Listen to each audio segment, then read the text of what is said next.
Assalamualaikum pemirsa Sanjay TV-nya orang Bukit Tinggi. Kembali berjumpa dalam podcast Sanjay TV. Pada siang ini kita bertemu dengan Bapak Johnny Ferry, Kepala Dinas Perhubungan Kota Bukit Tinggi. Selamat siang, Pak. Selamat siang. Apa kabar hari ini, Pak? Alhamdulillah, kabar baik. Sehat selalu ya, Pak. Alhamdulillah, amin. Untuk topik kali ini kita akan berbincang tentang parkir. Nah, Pak, selama pasca Lebaran ya, Pak ya? Ya. Sampai hari ini, bagaimana dengan pengelolaan parkir dan termasuk juga bagaimana pendapatan kita khususnya dari segi parkir di Kota Bukit Tinggi ini, Pak? Ya, baik pemirsa Sanjay TV dimanapun berada. Pada kesempatan ini kita coba memberikan sebuah informasi kepada masyarakat yang khusus kepada masalah parkir ini. Kita review ya, kilas balik kepada masa liburan cuti bersama Lebaran. Itu sama-sama kita ketahui bahwasannya memang provinsi mencatatkan prediksinya 1,8 juta jiwa, ternyata di luar itu sampai 2 juta jiwa yang masuk ke Sumatera Barat. Dan berapa OPD ataupun SKPD sudah merilis dari jumlah pengunjung, ya bisa dikatakan bisa kita taksir ya jumlah ke Bukit Tinggi itu melebihi dari persentase yang ada di kabupaten kota yang ada di Sumbar ini. Mungkin Bukit Tinggi yang paling banyak. Karena pendapatan Kota Bukit Tinggi di berbagai aspek ya, objek wisata maupun parkir juga meningkat drastis ya. Dan ini tidak kalah penting dengan ketersediaan lahan khususnya untuk parkir ya. Seperti yang kita sampaikan pada sebelum Lebaran, untuk mengantisipasi lonjakan kita memberikan sebuah kesempatan bagi ruang-ruang yang masih bisa kita manfaatkan untuk kantong-kantong parkir untuk mengantisipasi lonjakan. Ternyata itu berjalan dengan baik ya, ada 12 titik ya penambahan dikelola oleh kearifan lokal masing-masing. Itu berjalan dengan baik, bahkan meluap pula ya, tidak bisa tertampung secara keseluruhan, dan memang kami kewalahan ya. Tetapi untuk 31 titik resmi dan ditambah dengan 12, yaitu sudah sedikit membantu masyarakat yang mengunjungi Kota Bukit Tinggi. Nah, dalam hal ini tentu menjadi dampak juga kesemrautan ataupun kemacetan yang kita alami seperti yang kita ketahui memang, tetapi tidak stagnan pada posisi yang dimana ruas jalan yang ada di Kota Bukit Tinggi. Dan para personil kerjasama dengan Lantas kita melakukan sebuah kegiatan buka tutup namanya, di mana ruas jalannya sudah sedikit bisa longgar kita arahkan ya. Itu dalam rangka pengunjung kita mencari tempat parkir. Dan kantor saya sendiri itu kita jadikan kantong parkir ya, kantor ya, Dinas Perhubungan. Kemudian tapi alhamdulillah selama ini dan sampai saat sekarang saya belum mendapatkan informasi yang sedikit kurang miring lah ataupun miring terhadap pelayanan kita khususnya di parkir, tetapi mungkin tentu saja ada dan itu bisa kita atasi secara bersama. Kemudian berkaitan dengan pendapatan, secara otomatis ya betul ada perubahannya sangat signifikan kita banding dengan 2 tahun yang lalu. Karena 2 tahun yang lalu memang kita bahkan dinolkan itu, karena memang tidak ada pemerintah secara berjenjang untuk membolehkan masyarakat untuk mudik ataupun pulang kampung. Nah, tentu ada signifikan ya. Terhitung kita garis kasarnya aja, tidak bisa secara mendetail. Itu dari titik parkir resmi kita itu selama liburan itu sekitar lebih kurang 150 juta ya. 150 juta ya. Untuk selama cuti Lebaran itu ya. Kalau presentasinya jauh penambahannya itu. Itu Artinya dari sebelumnya ya Pak ya, dari lebaran sebelumnya ketika masih dibatasi oleh pandemi COVID sampai sekarang mudik kembali dibuka, itu peningkatannya jauh meningkat drastis ya Pak ya. Ya baik Pak. Berarti kebanyakan Pak untuk parkir sendiri, kendaraan yang banyak masuk itu sendiri dari mana-mana saja Pak?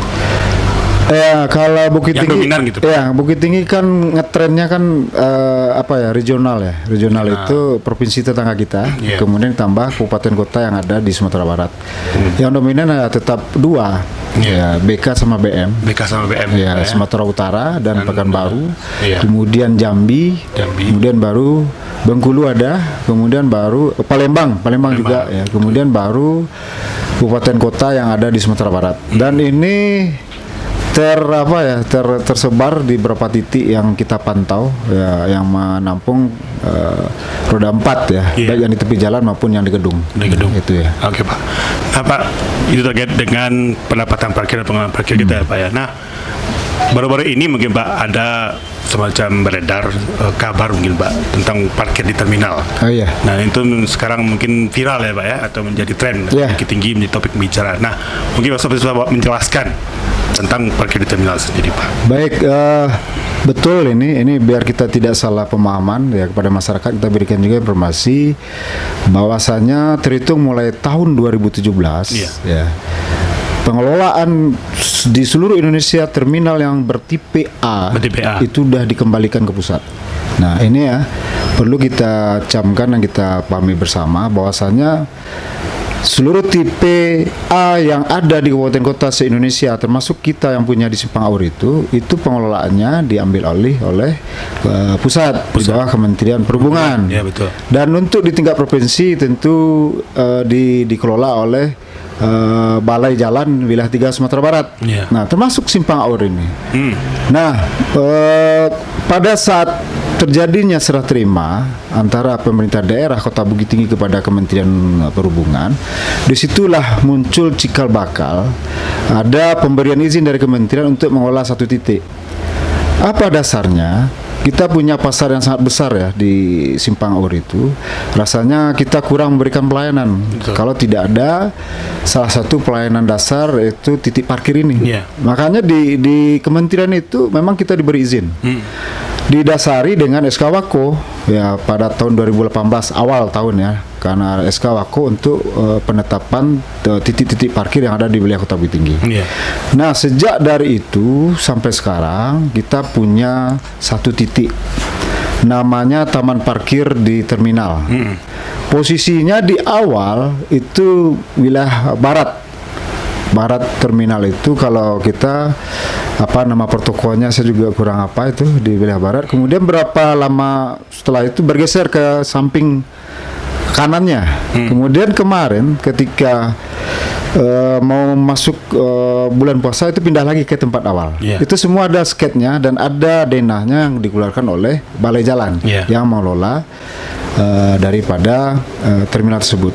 Nah, artinya kita mengakui di situ memang ada, dan itu ada izin dari Kementerian Perhubungan, dan itu yang kita kelola dan kita tempatkan 2 jukir resmi kita di sana.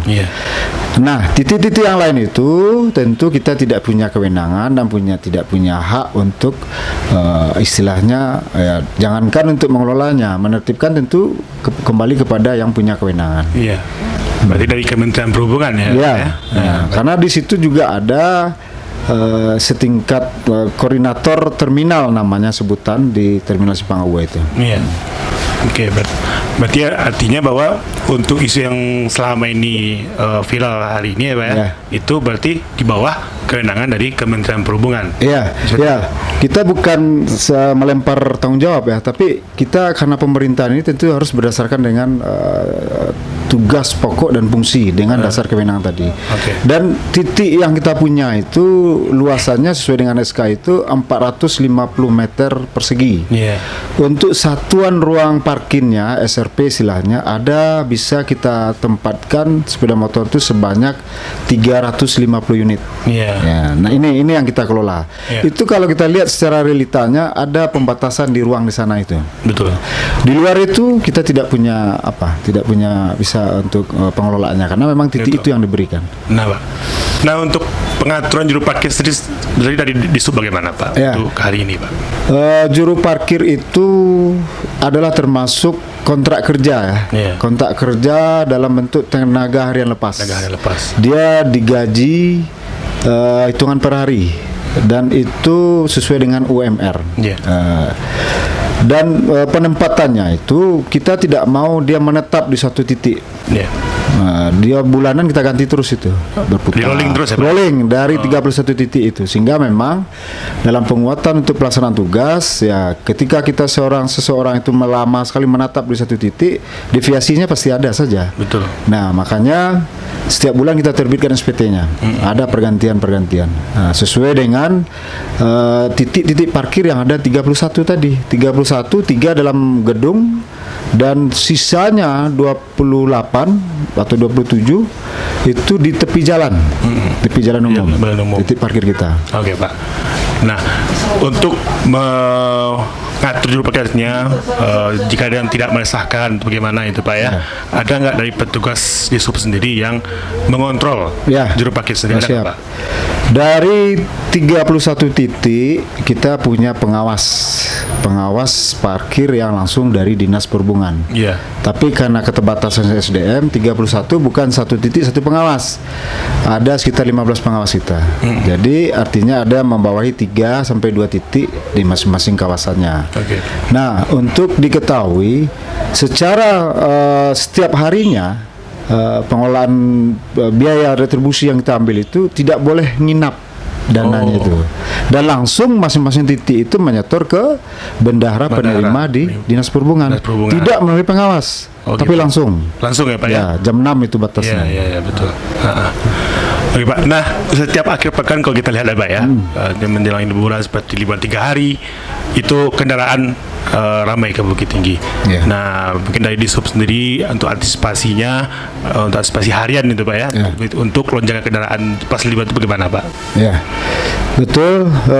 Kita kemarin setelah rakor dengan provinsi evaluasi angkutan lebaran ini, seluruh kepala dinas seluruh kabupaten kota hadir dan menyampaikan sebuah evaluasi di sana, dan memang prediksi itu di luar semua ya. Artinya kita menganggap pemudik itu banyak itu pada saat libur cuti bersama ya. Ternyata masih ada tambahan-tambahannya, bahkan kita istilahnya kawan-kawan yang di lapangan itu kita perpanjang SPT-nya. Ya. Nah, artinya secara otomatis kalau di weekend di Bukit Tinggi ini long weekend itu tetap kita mengantisipasi ya. Karena di hari libur kita tidak ada pakai libur di Dinas Perhubungan ini. Bahkan diperpanjang jam kerjanya. Kalau di hari kerja biasa itu sampai jam 7:30 malam. Ini kalau untuk hari libur itu sampai jam 9 malam di bidang lalu lintasnya.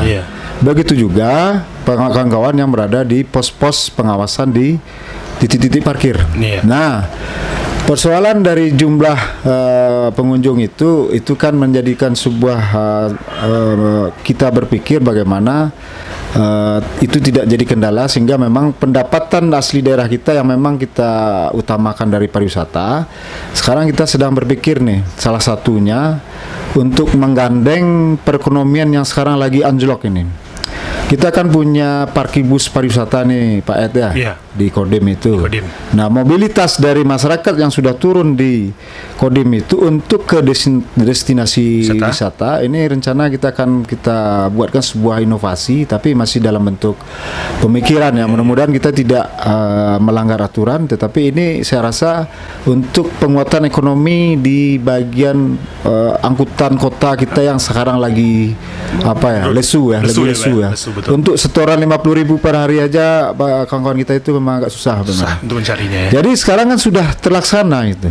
Ada berapa angkutan kota kita yang melansir atau membawa pengunjung dari titik parkir bus pariwisata ke tempat objek wisata, diturunkan di samping BNI itu. Nah, ini nanti kita akan coba sebuah inovasi baru, tetapi tidak menghalalkan yang tidak halal, maksudnya seperti itu. Tetapi bagaimana penguatan itu sendiri tetapi tidak melanggar aturan.